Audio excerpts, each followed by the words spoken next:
Tia. I'm Canadian, living in Thailand. I've probably been to over 30 countries, I would say. A lot of the travel that I do is for work. Some of it's for fun, but my job requires that I basically travel all over the world because I have clients in every continent.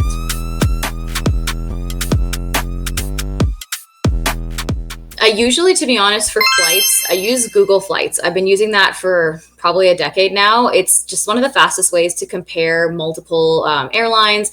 I like the way that it allows you to select. I try to fly with Star Alliance as much as possible. That's been kind of a newer development for me because there's a lot of perks to sticking with a single airline or like racking up points, for example. And I'd say for the last 3 or 4 years, I've been traveling minimum 50-60% of my year has been out of my home base. So I'm flying a lot and I wanted to make sure that I could kind of stick with, some kind of flight partner. So Star Alliance has been really great. And I can do that on Google. I can select Star Alliance and get flights that way. And then for hotels, I use booking.com a lot. The other thing that I really recommend people who travel a lot, and I made a video about this on my TikTok, but getting an Amex Platinum. So the American Express Platinum card, it runs about, I believe, $700, $800 a year. But the number of benefits that come along with it if you're a regular traveler like me is insane. You get automatically enrolled for the card issued in my country, into Hilton Gold, into Marriott Gold. So these kinds of rewards programs at hotels give me automatic room upgrades, free late checkout, free water, free breakfast. They give me, best pick of the rooms. There's lots of things like that. They're very accommodating as well when you're kind of that level member. You get flight discounts. You get access to lounges all over the world. So I always sit in the first class or the premier lounges before any of my flights. So you can eat as much and drink as you want before you go on the flight. It's a great place to get some work done as well. So I've just been traveling for a really long time.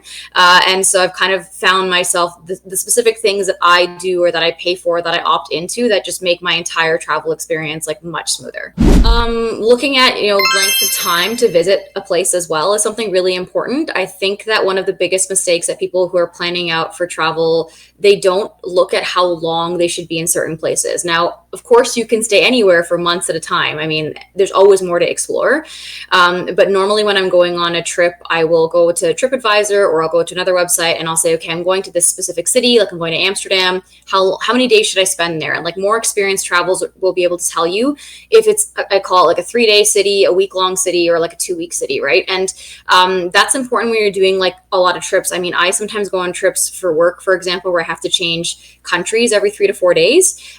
So I'm kind of hyper cycling through these small areas and trying to get as most of it as I can done in a couple of days. So I've got work, but I'm a really big like leisure expert, which is like business leisure, like kind of travel.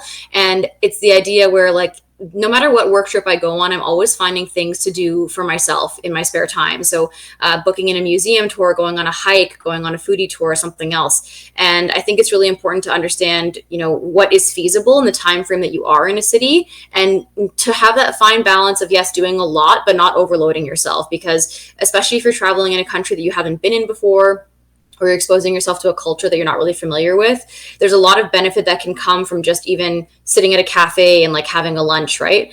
So it's really striking that balance of finding great activities to do and not overloading yourself, but also planning out how many days you really need to be somewhere. I think the worst feeling I've ever had is booking into a city, for example, for maybe a week that I really only needed 2 days to explore, and then feeling like I've lost kind of that extra time that I could be, checking out another city or seeing some more sites.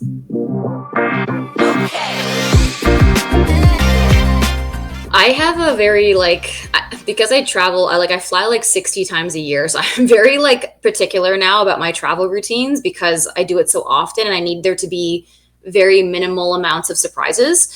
So I use the same brand of luggage. I have one outfit that I fly in all the time. Like if you ever see me in an airport, you'll see me in the same outfit pretty much consistently.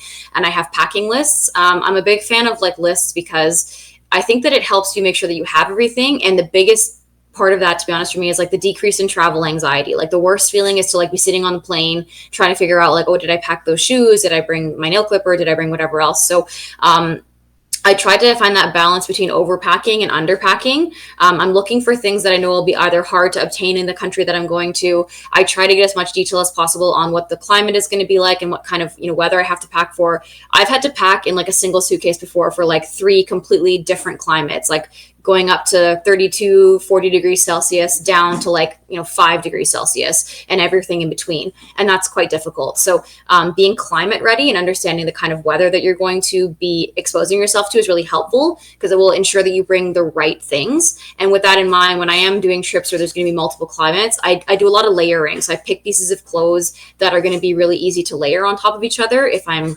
cold and I need to put extra layers on, or if I'm hot and I want to take layers off, all of that's fine.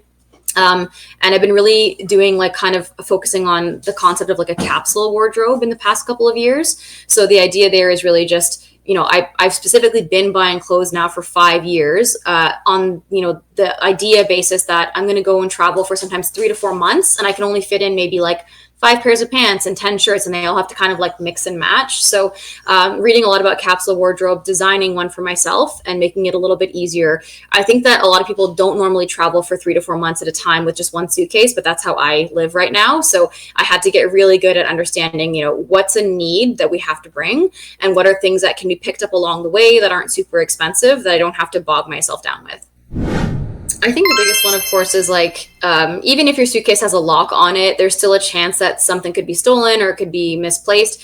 I mean, the biggest thing too is like, for me, I might have a suitcase that I'm packing and repacking every 2 or 3 days for months on end. And there's a very high chance that I just actually lost my headphones. I've had a pair of headphones since I think I've had them for over 12 years, and I just lost them in England because I was really tired. I had just landed. I had done 4 days in Amsterdam. I flew to England for exactly like 26 hours to go speak at a conference, and then I had to fly to Berlin, and I was super tired, and I had been already traveling for a few weeks at this point in time, and I don't even recall doing it, but I guess I must have taken my headphones out and left it at the coffee station in my hotel room, and then I went to the conference and spoke, and it wasn't until I got into the airplane at the end of the day I was like, I've just lost something that I've had for 12 years. Now, they weren't particularly expensive, but they were my favorite headphones.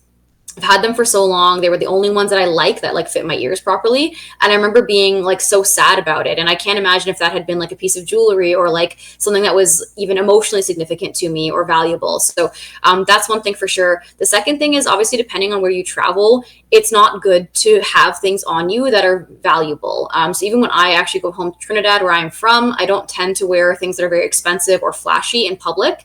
It's just the level of crime in the country dictates that kind of behavior. This is true for many other countries and many other places. So if it's not a necessity and you don't have to bring it around, it's safer to keep it at home, either in your safety deposit box or locked up in your house somewhere. There's not usually a need to travel with things that are very expensive. Even many of my friends who are married or engaged, they actually wear a fake knockoff of their engagement rings in like a cheaper metal and like a cubic zirconia or something. So they have their exact same engagement ring dummied up for a couple $100s instead of thousands of dollars, which is what the ring actually costs. So they can travel around, or they travel around with silicone bands that are like $30 instead. So they still have something on them that says that they're engaged or they're married, but it's not something of value that they worry about losing. I would say that suitcases get lost as well. I never travel with anything in my suitcase that I would be upset if it was gone forever, because suitcases can fully disappear. That does happen. So anything that's of super high value, I would recommend bringing in your carry-on bag or your personal item.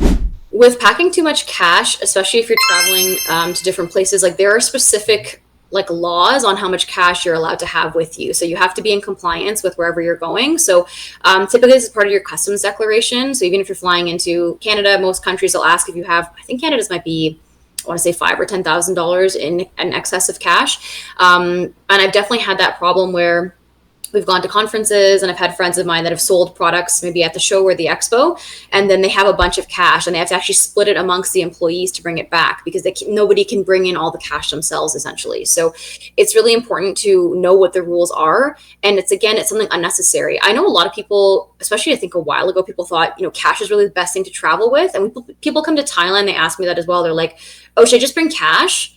And I'm like, you can, but I wouldn't bring over like $1,000 in cash, because there are just so many apps and other things available now that there's not really a need for that. I use Wise. So I have a Wise account and a Wise card, and that allows me to load money from my Canadian account into my Wise account, and I can convert that into any currency in the world. So I can convert it into, I have an account on Wise in baht, I have one in euros, I have one in Swiss francs, I have one in Trinidadian dollars. You can do any currency you want, really.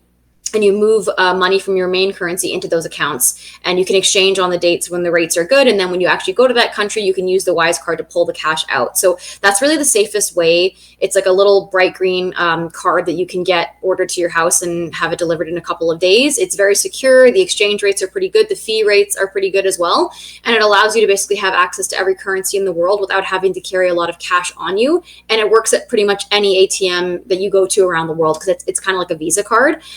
So I think that's kind of the best option for people. I've been recommending people use Wise for years. There's also Remitly is another big one that people use. I'm not as familiar with that one myself, but there's tons of options right now. There's really no need for you to be carrying large amounts of cash anymore when you travel. That's kind of a very old school way of thinking about travel and like moving around the world. But there's a lot better and safer options available now for sure.